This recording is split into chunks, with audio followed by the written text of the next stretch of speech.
I had a first practice on my brand new welder. It's a bit oriental. I love a big mug of coffee. So the problem I'm having with this thing is an intermittent one. This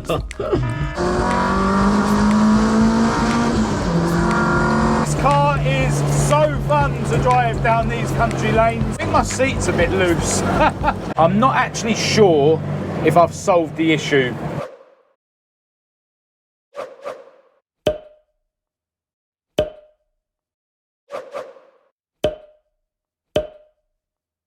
Yesterday I had a first practice on my brand new welder that my beautiful girlfriend bought me for Christmas. It's a budget machine and it's a bit oriental, so I was a bit anxious about how well or not it was going to work. Over here I've got the driver's side rear quarter panel that was cut off my favourite car, Esther, the ST170 powered Mk1 Escort, about 2 years ago when someone crashed into the back of her. And here you can see the welds that I laid down when I was practicing using this welder for the first time. And I'm pretty sure that these settings that caused these really small welds are going to be absolutely fine to repair the rear panel on Heidi, my hearing aid beige model Mk1 Escort. When I first set this welder up using the settings in the user manual, I ended up making some welds which were a little bit bigger than I would like, and yeah, I messed around with the settings and got the welds looking nice and small like this. There's still plenty of penetration, so yeah, they're going to be fine, and I'm going to be using this scrap panel to make the plates up for Heidi's rear panel. I also had to do a little bit of a repair on my welding helmet, which I've had for a number of years now, but the strap that goes around your head has been broken and I had a load of tape around it. But yeah, I've actually done a pretty decent repair on it now with araldite. I may actually end up drilling a couple of holes and strategically placing some cable ties just so that it's not relying on the araldite. But yeah, that helmet is now ready to use. So I'm pretty sure that I'm now ready to attack the rust in Heidi's rear panel, but that's gonna have to wait for another day. Hello and welcome to this video. I'm Marcus Hayes, and today I'm gonna be having a look at a little issue I've got with Esther. But first, caffeine.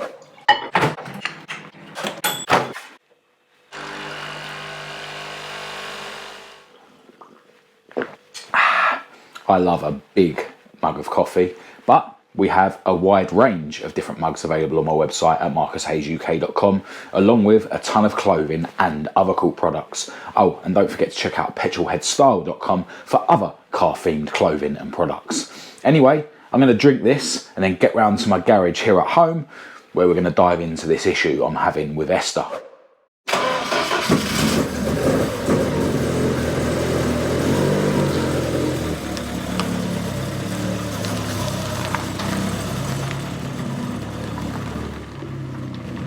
Alright, so the problem I'm having with this thing is an intermittent one, and the fact that she's not warmed up at the moment means I'm not going to be able to see if the fault is occurring right now. But basically what's happening is, every now and again, she'll idle slightly rough, you know, just a slight misfire. And what I've noticed when that happens, you know, you can't even feel it necessarily, I just notice it on the rev counter. Now at the moment she's idling at about 800 or 900 revs per minute, but when she's warmed up it sits exactly on the one, so 1000 RPM. And what I've noticed when this little problem occurs is that the needle will move down to where it is now, about 800, and you'll see it sort of bouncing between 1000 and 800 RPMs. And this could be caused by a number of things, right? But what I did notice the last time that it occurred, when the needle was bouncing, I could hear more noise coming from the fuel pump in the boot. So it makes me think that maybe I should be looking at the fuel system to see if I can figure out what's going on with this fault. Now the problem might just be that the fuel pump's on its way out, but the fuel pump can make extra noise whenever it's under strain. So into Esther's boot, and you can see the fuel pump and filter set up. We've basically got a feed coming from the alloy fuel tank, which actually has a swirl pot built in, and then that goes through this little filter, which is designed to protect the pump.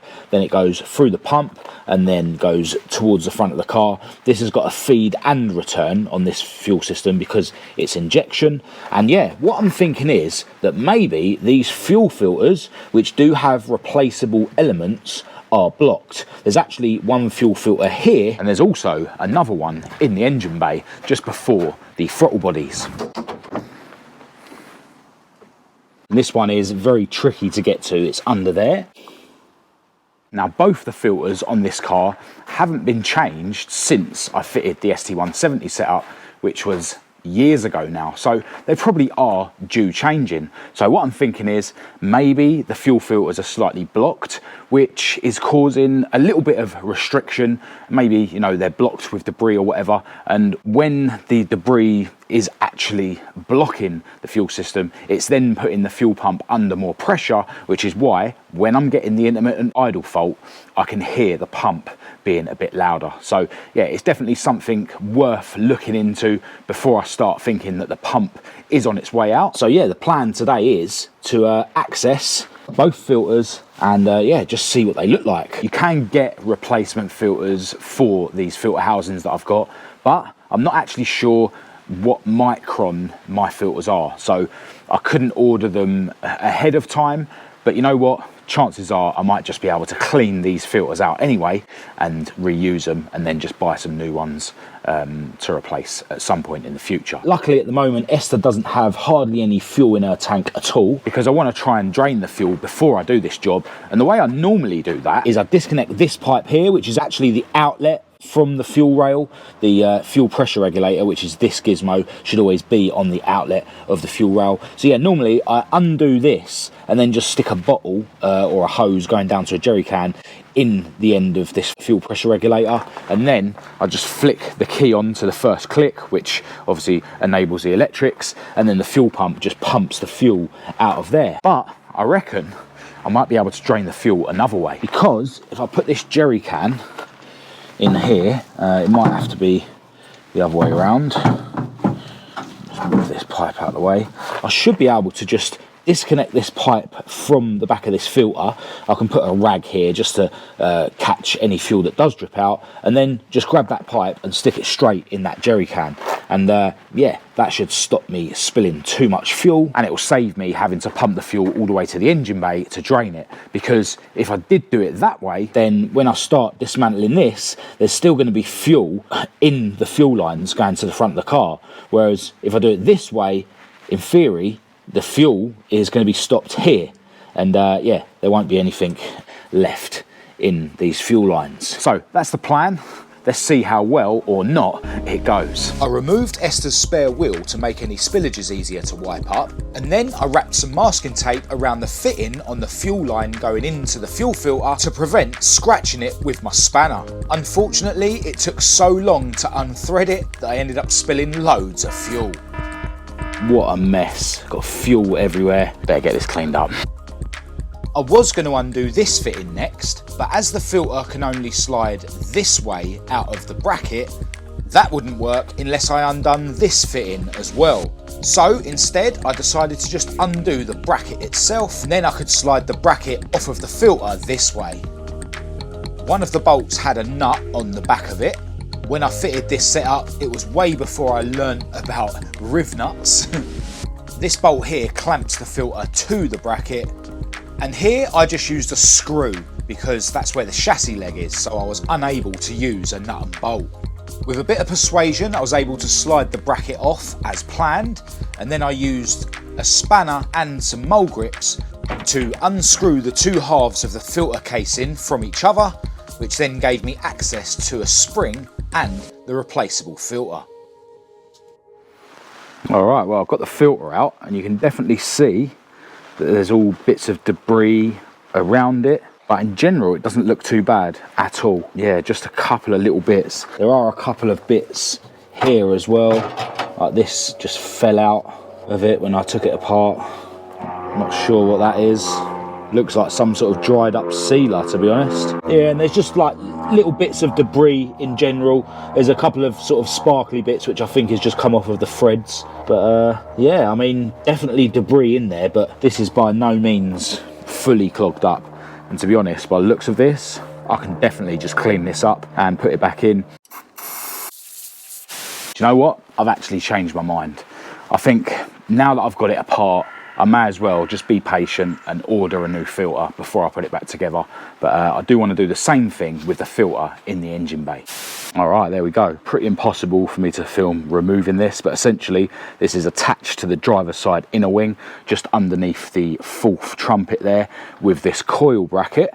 And then we've got the fuel pipe coming from the fuel pump that goes into the bottom of this, and then a fuel pipe coming out of the top of this that goes into the back of the fuel rail there. So yeah, just a case of undoing this now and we'll see what the filter looks like inside. Doesn't look too bad, but there's definitely, you know, bits of debris in there. So yeah, we'll replace this, of course, as well as the other one. Not really sure whether these filters have been causing my issues.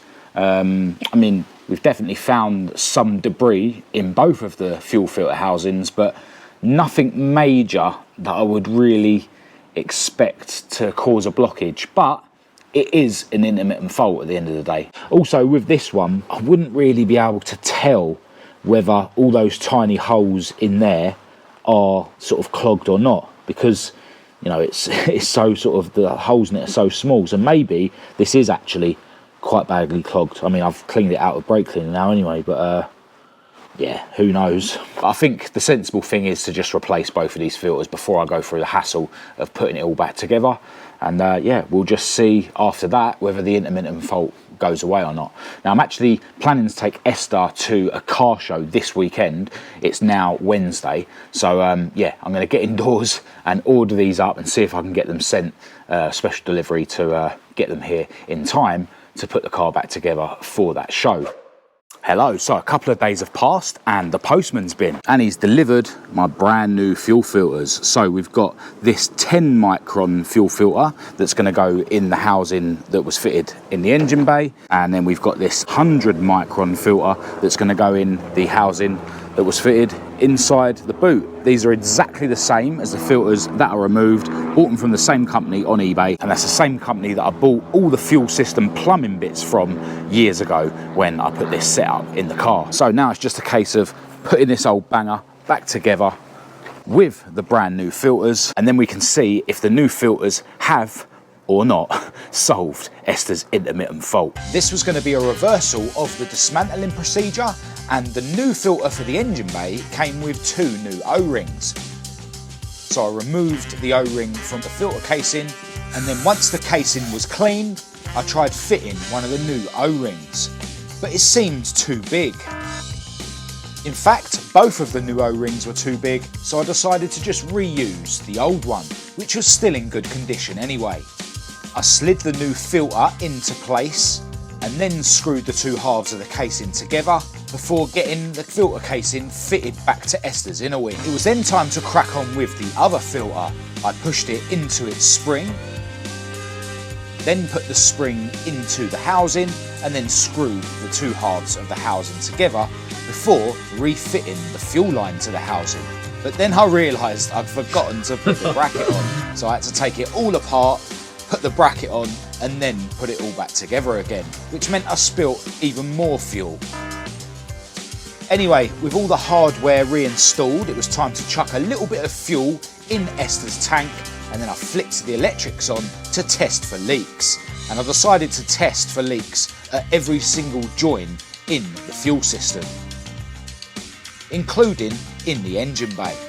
Thankfully, everything was dry, so I fired up Esther's engine and let it run for a bit whilst I was testing again for fuel leaks. And once I was happy, I put the rest of the fuel in Esther's tank, and then it was time for a joyride.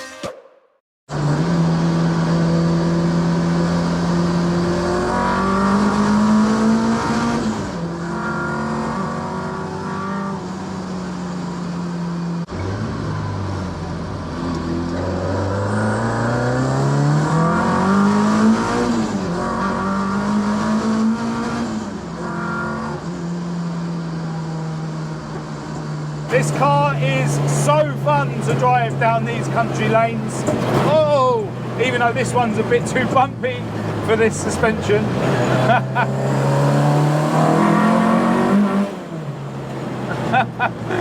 Oh my God.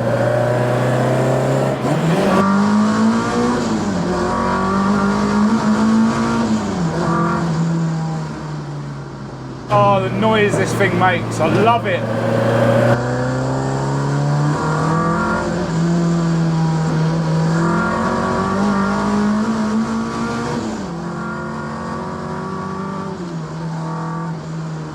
Plenty of power as well for a road car. You don't need no more power than this in one of these old banger Ford Escorts. I'd love to get it to 200 just to say that it's 200, but yeah, with the 189 she's got, it's absolutely fine.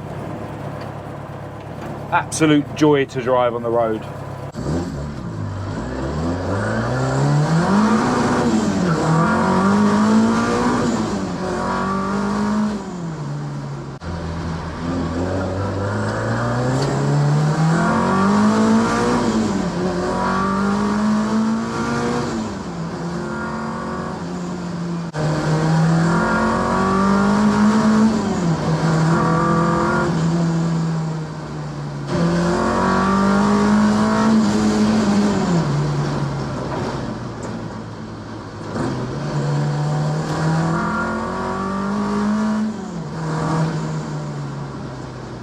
My seat's a bit loose. Oh God. Alright, so as fun as all that was, I'm not actually sure if I've solved the issue that I've been having with this thing. When it was round the garage warming up whilst I was cleaning up any fuel leaks that are in the boot, I did notice that the symptoms, you know, started occurring. You know, the rev counter was bouncing between 1000 RPM and 800 RPM. And also noticed while I was around the back there that when it misfires in general whilst it's warming up, which it does, you know, it doesn't run as smooth while it's warming up. When that happens, the pump does make a slightly different noise anyway. So that might mean that, you know, this misfire I'm getting every now and again after it's warmed up, this intermittent fault, might be being caused by something else. And I've kind of just confirmed that when you do have a misfire, it just makes the pump sound a bit different. That's what I'm thinking. I did just pull up for a bit and, you know, leave it idling to see if I could get the issue to occur, and it didn't. It's been absolutely fine. It's sitting just above 1000 RPM at the moment, and I did have that suspected air leak before, which when I sort of tested again, spraying a load of stuff around the inlet manifold gasket, the revs, you know, didn't change, whereas they did before. So I don't know, there's at least one or maybe a couple of little faults, little intermittent faults with this setup, and you know, I'll get to the bottom of it eventually the fault will either get worse and then I'll be able to pinpoint it, or you know, maybe through trial and error, changing some bits, swapping some bits over from Maud that's also running an SD170 engine. Yeah, maybe I'll figure it out eventually. But you know, with this being on the road for a good few years now, I was due to do the fuel filters anyway, and yeah, it's always good to do a bit of maintenance on a car that you absolutely abuse on a regular basis. Now, I'm currently halfway through working on a video on Heidi, which yeah, I'm enjoying, let's just say, but in a couple of days we're actually taking this to a car show. So the car show will probably be the next video, I think. But yeah, more stuff to come on Heidi, as I say. And yeah, no doubt some more videos to come on this car as well. Yeah, as I just document my life with my old school Fords. So for now, I am going to end this video here. If you did think it was any good, please do give it a thumbs up and a share. If you didn't, feel free to give it a thumbs down, of course. Click subscribe if you're new to keep up to date with all future uploads. Check the links in the description to follow me on Facebook, TikTok and Instagram. I'll leave my email address down there for anyone who wants to contact me. Check out my website for official MH merch, and check out the Petrolhead Style website for other cool car themed products. Got to send a huge thanks out to my patrons as usual for your ongoing support. But other than that, until next time, thanks for watching.